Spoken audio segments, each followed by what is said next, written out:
yang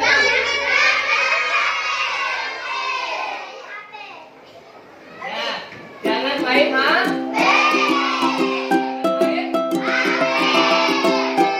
jangan main HP yang di bawah.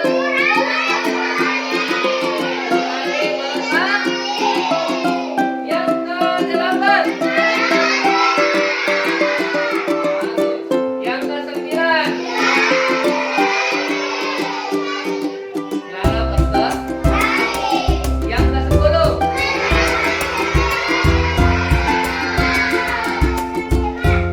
Yang ke-10 apa?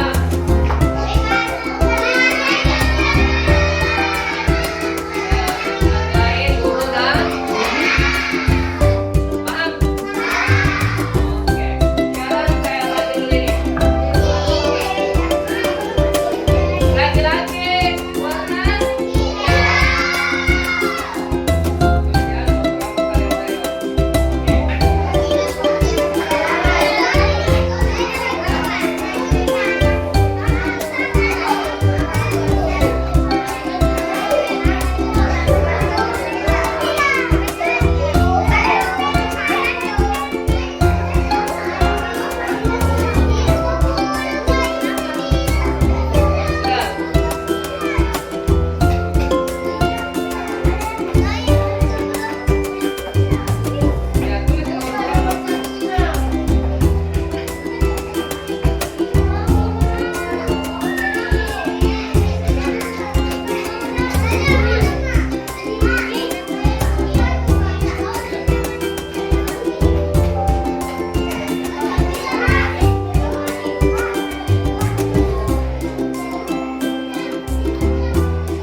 ya.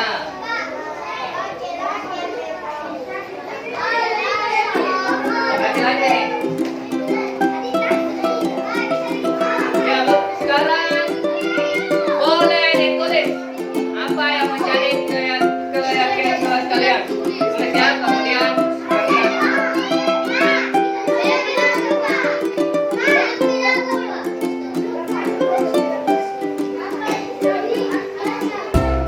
ini. Ya, tulis yang apa? Tulis nomor berapa kalian tulis. Coba sebentar saya suruh naik. Sebentar saya suruh naik.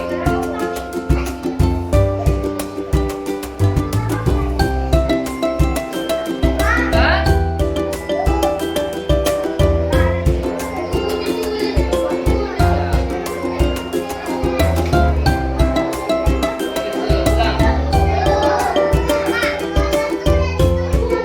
Ya.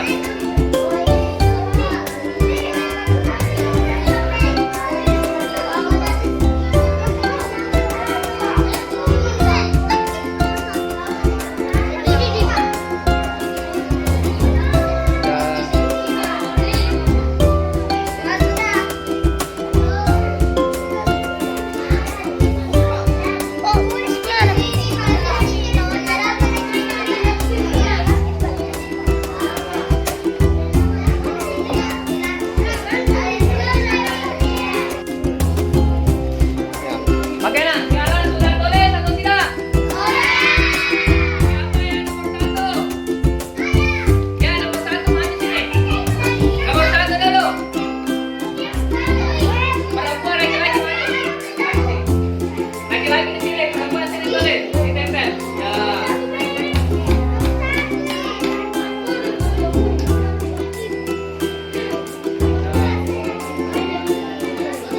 Ya. Nomor 2. Maju, nomor 2 maju. Tempel. Ini. Kasih sejajar ya. Pokoknya bagi sini.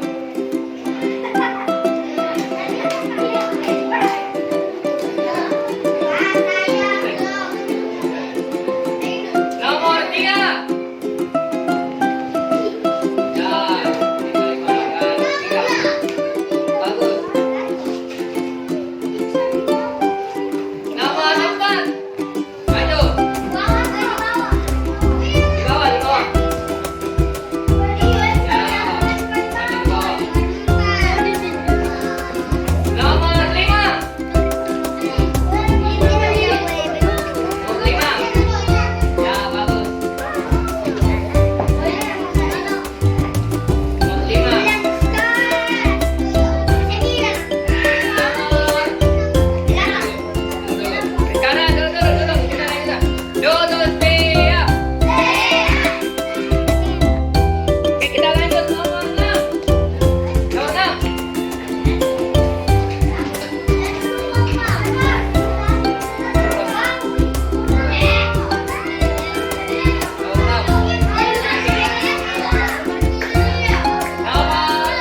Fadlan, baca namamu sini.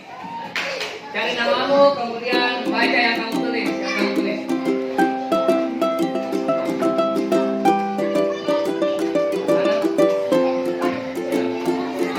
Memakai sepatu.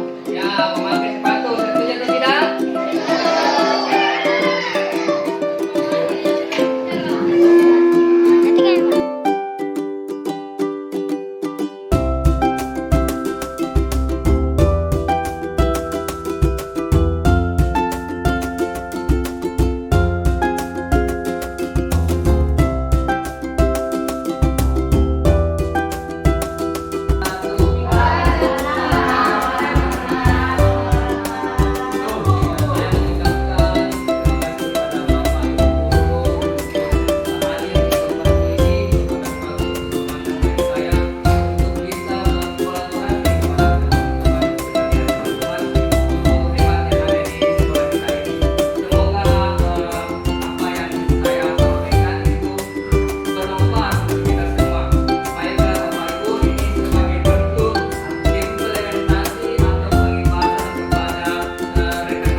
Angkatan 08 Kota Makassar. Izinkan saya untuk berbagi sharing kepada Bapak Ibu sekalian.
yaitu stimulus, respon, dan teori kontrol.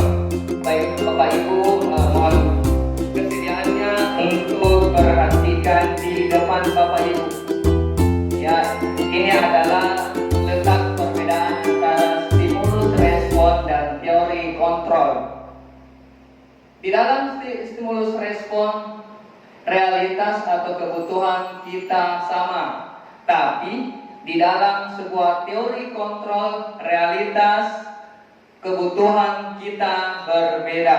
Dan di situ letak perbedaannya Bapak Ibu. Yang kedua adalah stimulus respon. Semua orang melihat hal yang sama, tapi teori kontrol mengatakan bahwa setiap orang memiliki gambaran yang berbeda. Yang selanjutnya adalah stimulus respon mengatakan kita mencoba mengubah orang agar berpandangan sama dengan kita. Tetapi teori kontrol mengatakan bahwa kita berusaha memahami pandangan orang lain tentang dunia. Baiklah Bapak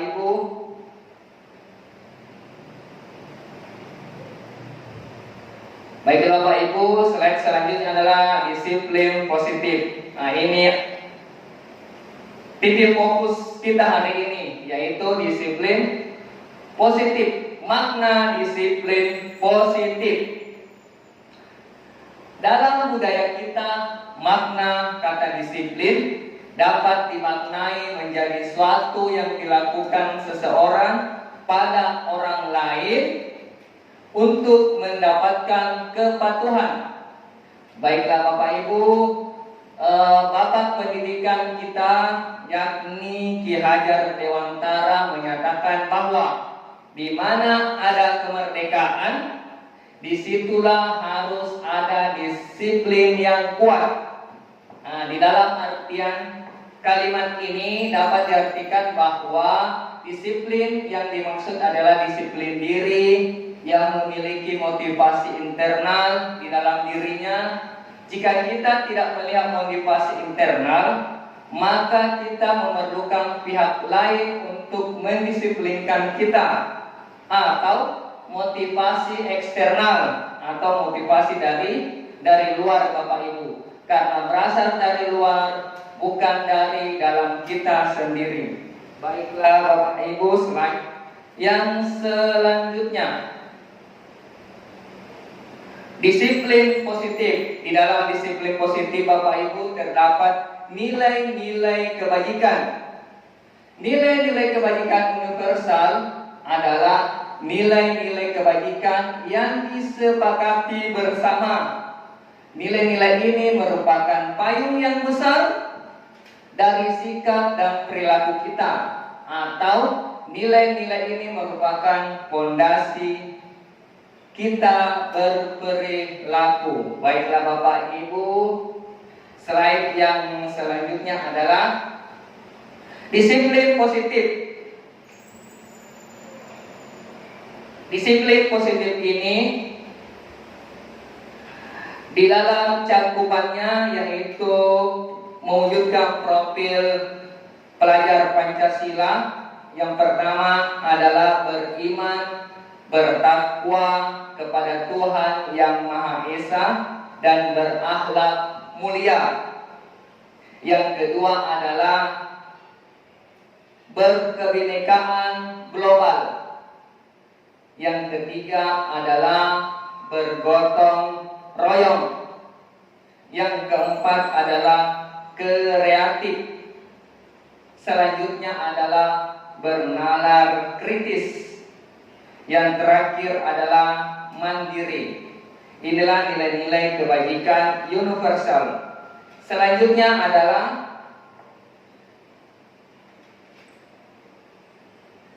motivasi perilaku manusia. Seperti kita ketahui Bapak Ibu bahwa manusia itu untuk melakukan sesuatu didasari oleh sebuah motivasi yang menggerakkan jiwanya untuk melakukan sesuatu itu. Kita sebagai seorang guru, saat kita hadir mengajar di kelas tepat waktu, maka motivasi apa yang mendasari tindakan kita Bapak Ibu untuk datang tepat waktu mengajar? Nah, di dalam motivasi perilaku ini ada 3 yang Bapak Ibu lihat di depan, yaitu adalah motivasi kita sebagai guru yang pertama Bapak Ibu, untuk menghindari ketidaknyamanan atau hukuman kepada atasan kita. Yang kedua adalah motivasi kita yaitu untuk mendapatkan imbalan atau penghargaan dari orang lain. Artinya Bapak Ibu, dalam artian ini kita sebagai guru butuh pengakuan, baik itu terhadap dari guru-guru kita, dari teman-teman kita, teman-teman mengajar atau teman sejawat kita. Tetapi motivasi yang ketiga ini adalah motivasi yang harus kita miliki Bapak Ibu, yaitu untuk menjadi orang yang mereka inginkan dan menghargai diri sendiri dengan nilai-nilai yang mereka percaya.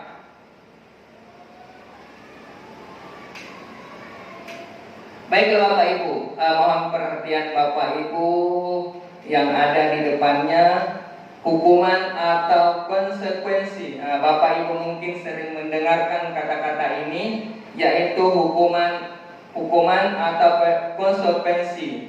Kita sering mengira, bahkan saya pun sering mengira bahwa hukuman itu sama dengan konsekuensi atau sebab akibat. Tetapi di dalam teori-teori yang mengatakan bahwa hukuman itu berbeda dengan konsekuensi. Ada sebuah contoh yang Bapak Ibu bisa lihat di depan. Mungkin Bapak Ibu bisa menyebutkan hukuman atau konsekuensi. Yang pertama, mencatat 100 kali di dalam buku itu dengan kalimat, "Saya tidak akan terlambat lagi karena terlambat ke sekolah." Apakah hukuman atau konsekuensi? Mungkin tidak usah Bapak Ibu lontarkan secara lisan, mungkin di dalam hatinya saja. Yang kedua, membersihkan coretan yang dibuat di meja tulis. Apakah ini termasuk hukuman Bapak Ibu ataukah konsekuensi? Yang ketiga, murid diminta untuk push up karena tidak menggunakan masker atau perlengkapan ke sekolah. Hukuman atau konsekuensi. Selanjutnya adalah berdiri depan kelas sambil mengangkat kaki 1 karena tidak bisa menjawab pertanyaan. Apakah ini bentuk sebuah hukuman terhadap siswa ataukah konsekuensi yang telah disepakati di kelas atau keyakinan kelas yang kita buat Bapak Ibu? Selanjutnya adalah terlambat hadir di pembelajaran 15 menit dan diminta untuk tinggal 15 menit sesudah kelas usai untuk membahas ketertinggalan pembelajaran. Baik Bapak Ibu, apakah di dalam kalimat-kalimat ini yang dilakukan oleh guru atau tindakan guru itu hukuman atau konsekuensi? Ya, baiklah Bapak Ibu. Kita akan sama-sama Bapak Ibu, kita akan mempelajari tentang hukuman, konsekuensi ataukah dan restitusi.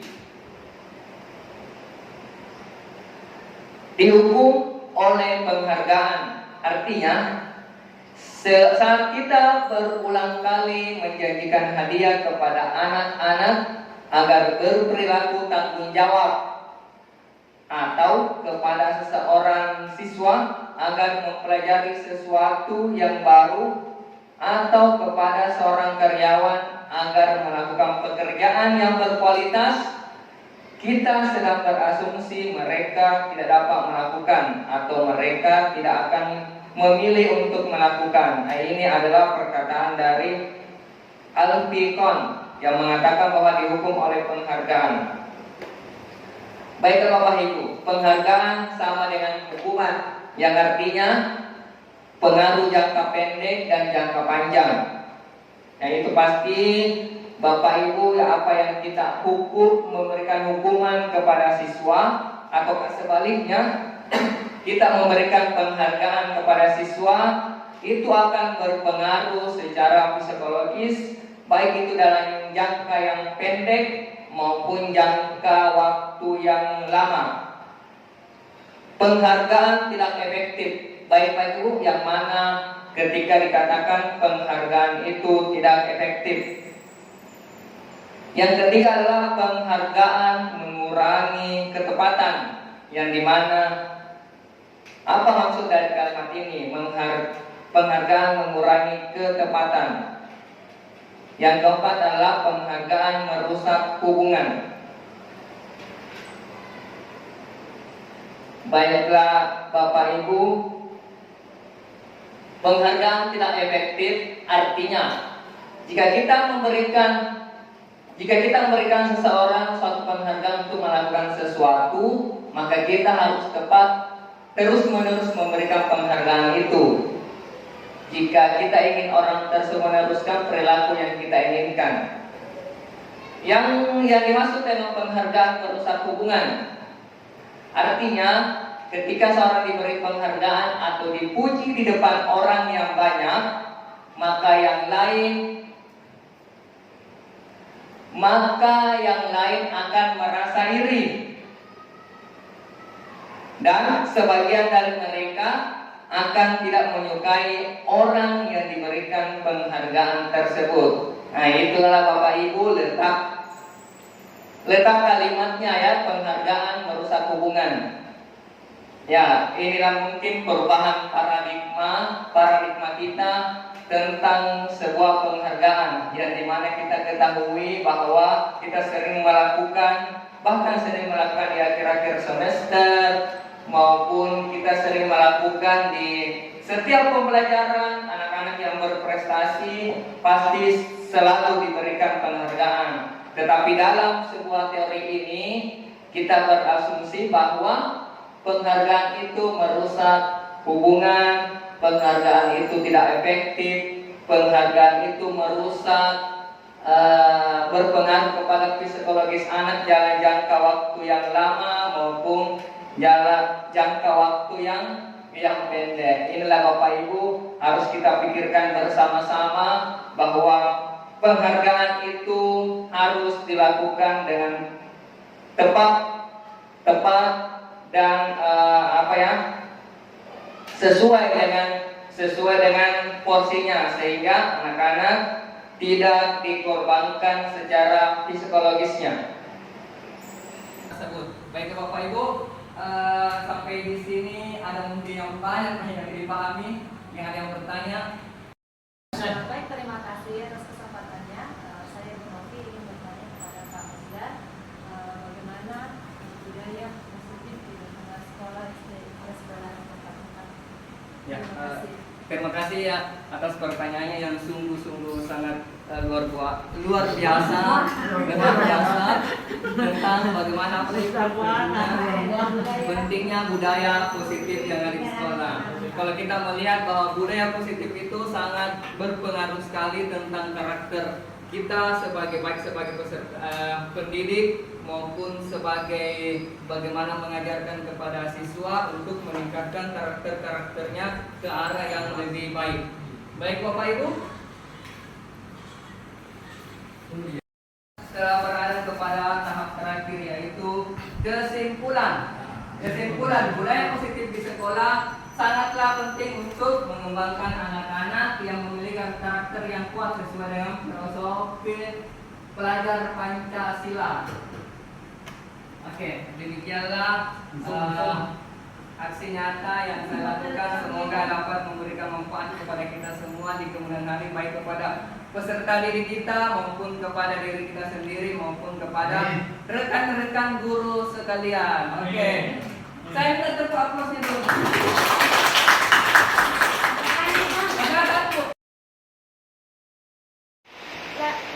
Nama saya